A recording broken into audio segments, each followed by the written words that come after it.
What up kaikille, it's your boy Mauton täällä ja pitkästä aikaa uuden videon parissa. Te ootte pyytänyt ihan sikan top 5 videoit ja mä pidin teille sellaisen pienen kyselyn tuolla mun yhteisövälilehdellä.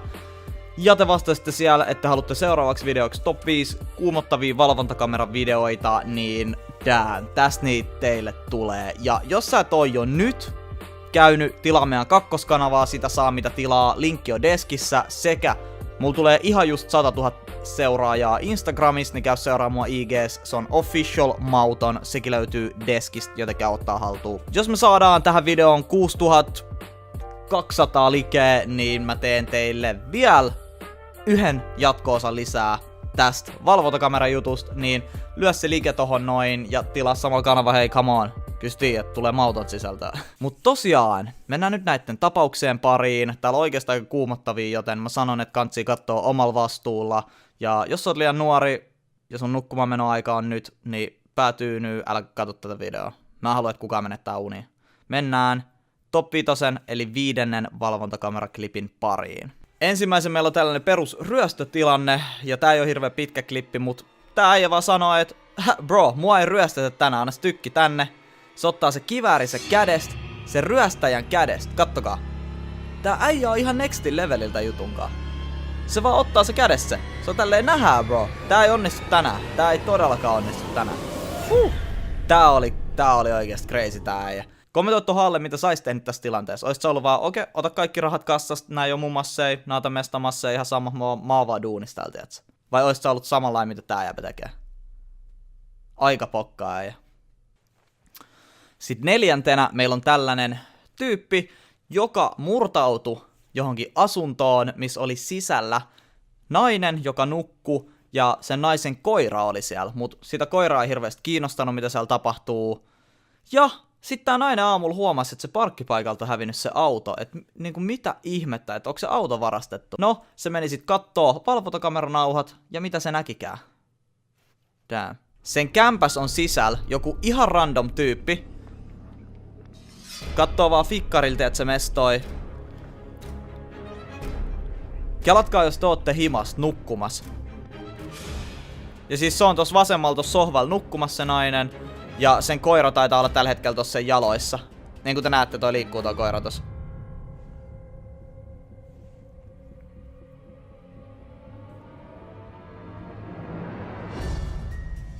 Se pölli se autoavaimet, se pölli se auton, se pölli se laukustavaraa. Ja katos, koira vaan hyppii tälleen, what up.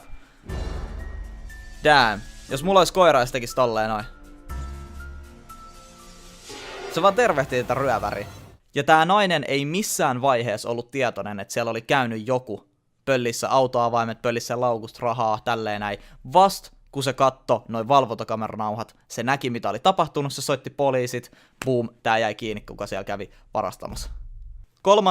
meillä on muutama videokameraklippi sellaisesta naisesta kuin Emma Filipov, joka on kateessa vielä tänäkin päivänä.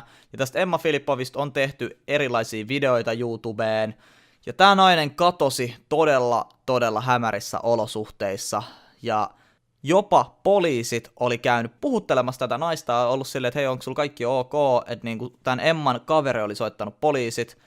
Ja Emma oli vaan ollut, että joo, kaikki ok, ei mitään hätää, ja puff, tää nainen katosi kun tuhka tuulee. Mut katsotaan tää video, tässä on se viime hetkistä vähän valvontakameravideo, ja mä voin samalla vähän kertoa, mitä se tapahtuu. Eli se menee tällaiselle kiskalle, se ostaa sieltä prepaid-liittymän kautta prepaid-puhelimen, ja nostaa rahaa. Sen jälkeen se menee ikkunalle tai ton kaupan ovelle ja kattoo, että ihan kuin niinku siellä olisi joku, että ihan kuin joku seuraisi sitä. Ja se käyttäytyy todella oudosti.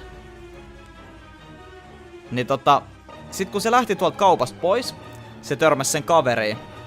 Ja sen kaveri sit soitti poliisit, koska toi Emma käyttäytyi todella oudosti. No ei mitään, sit poliisit tuli ja pysäytti tän naisen ja oli silleen, hei, et onko sulla kaikki ok? Ja se väitti, että joo, kyllä, kaikki mulla on ihan fine, ei mitään hätää. Ja sit, tää oli viimeinen kerta, kun tää Emma nähtiin ikinä. Tää katoaminen tapahtui Kanadassa, Vancouverissa, ja taisi olla 2 viikkoa sen katoamisen jälkeen tän näköinen mies ilmestyi yhteen liikkeeseen, jossa tää Emma oli käynyt viimeisillä hetkillään. Ja se oli nähnyt siinä liikkeen ovessa sellaisen, että kadonnut Emma Filippov mainoksen tai sellaisen posterin, ja sit se oli ollut silleen, että hei, mikä homma, että miksi te pistätte, tiedätkö, että tää nainen on kadonnut, että mä oon sen miesystävä, mä tiedän missä se on, se ei kaipaa ketään teistä, että se haluaa olla yksin, ja tätä jäbää ei ikin löydetty. Tää mies on kadonnut jäljettömiä, tää nainen on kadonnut jäljettömiä, that's it. Jos te haluatte kuulla tästä keisistä enemmän, niin googlatkaa nimi Emma Filippov. Varmaan löytyy paljon enemmän tietoa kuin se, mitä mä tästä teille kerron. Nämä on vaan lyhyt pätkiä ja mä en pysty kertoa kaikkea tästä näin. Mennään seuraavaan, tää on 4, eli top 4. Ja tää on ehkä yksi kuumottavimmista. Kertoo tän nimisestä miehestä kuin John Lang. Ja mä selitän tästä teille samalla, kun tää pyörii.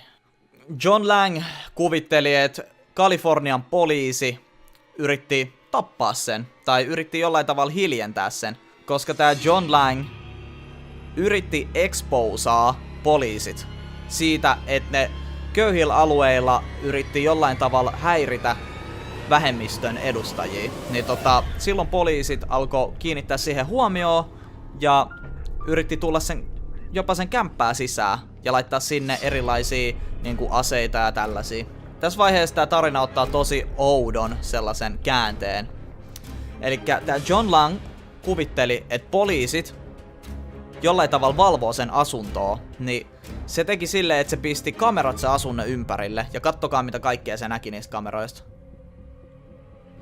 Siis ihan random tyyppei pysähteli sen kämpän eteen, katteli kaikkea, että mitä sieltä löytyy, hyppää takas niitä autoon ja lähtee menee. Ja kaikki nämä autot oli hallituksen kilvissä. Esimerkiksi tää pakettiauto. Tässä vaiheessa John Lang pisti sit valituksen menee poliisille tästä, että mikä tää homma on. Ja saman yönä kun se pisti tämän valituksen menee, oli 3 poliisiautoa keskellä yötä sen kämpän ulkopuolella. Ja siinä on monta poliisia, jotka on ulkona noista niitä autoista. Ja vaan kattelee. Ei tee mitään. Kattelee. Siis tää on todella outo klippi. Muutamaa päivää myöhemmin joku kuvaa tän John Langin asuntoa mustasta pakusta. Ja jotkut sanoo, että tää kamera oli sellainen, millä sä pystyt kattoo, että onks joku ihminen talon sisällä vai ei. Ja tää herättää ison kysymyksen, että miksi nämä ihmiset on tän John Langin asunnon ulkopuolella. Onko ne sen takia, kun se kirjoittaa juttuja näistä poliiseista ja siitä, että mitä ne tekee, yritetäänkö sitä jollain tavalla vainota? No sit John Lang pisti Facebook-postauksen, että hei, että Fresno poliise, eli Kalifornian poliisi, haluaa tappaa sen. Ja se oli, että jos mut löydetään kuolleena, TMS, niin te tiedätte, ketä mut tappoi, ja se oli poliisi. Ja sit se pyysi, että ihmiset, joilla on aseenkantoluvat, tulis sen luokse yötä, ettei sitä tapettais. Ja 4 päivää tän Facebook-päivityksen jälkeen John Lang löydettiin kuolleena, ja se oli puukotettu monta kertaa, ja se kämppä oli sytytetty tuleen. No ei mitään, tää poliisi antoi sit sellaisen lausunnon, että John Langi oli puukotettu monta kertaa ihan telkkarissa, ja sit yhtäkkiä Fresno poliise, eli tää Kalifornian poliisi, muutamaa päivää myöhemmin ne kumosi ton koko lausunnon ja oli silleen, että joo, et ei sitä oo tapettu, että se teki itsemurhan. Se puukotti itteensä ja sytytti sen asunnon palaa. Ja tän jälkeen alkoi somemylläkkä, että mitä ihmettä. Mutta tätä ei ole vieläkään selvitetty, että mitä oikeasti tapahtui. Ja sit top 1, varmaan kuumottavin klippi näistä kaikista. Jos joku ei tiedä mikä on poltergeist, niin suosittelen googlaamaan. Elikkä 2012 Manchesterissa yhdessä toimistotilassa tapahtui kaikkea tällaista, mitä seuraavassa videoklipissä näkyy. Ja voin sanoa, että aika kuumottavaa. Elikkä tämän paikan vartijat katteli näitä kameroita ja yhtäkkiä boom, alkaa tapahtua. Katsotaan.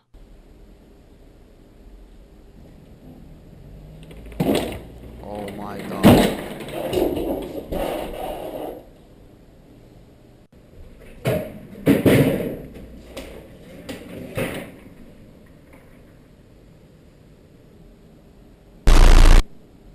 Herra Jumala.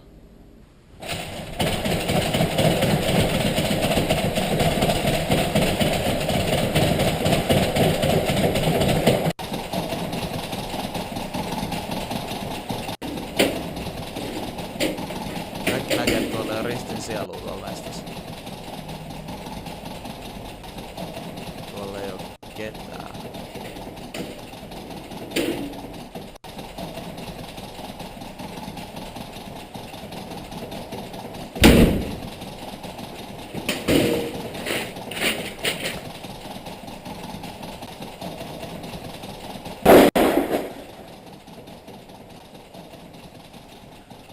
Juu.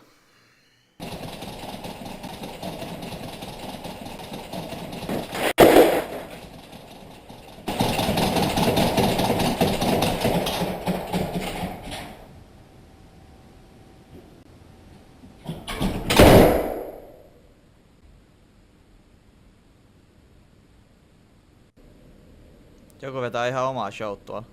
Nämä on tosiaan tällaisia videoita, että älä katso 12 keskiyöllä ennen kuin olet menossa nukkumaan. Mutta olen mauton ja katson silti. Okei, kiitos kaikille, jotka oli messissä ja tsekkas tämän videon. Jos et ole vielä tilannut mun kanavaa, niin pistä tosta alta tilaukseen. Kiitos kaikille, se oli mauton. Nähdään ensi videossa ja toivottavasti tykkäsit. Mua ainakin jäi kuumot tähän sikaan. Nähdään. Wow.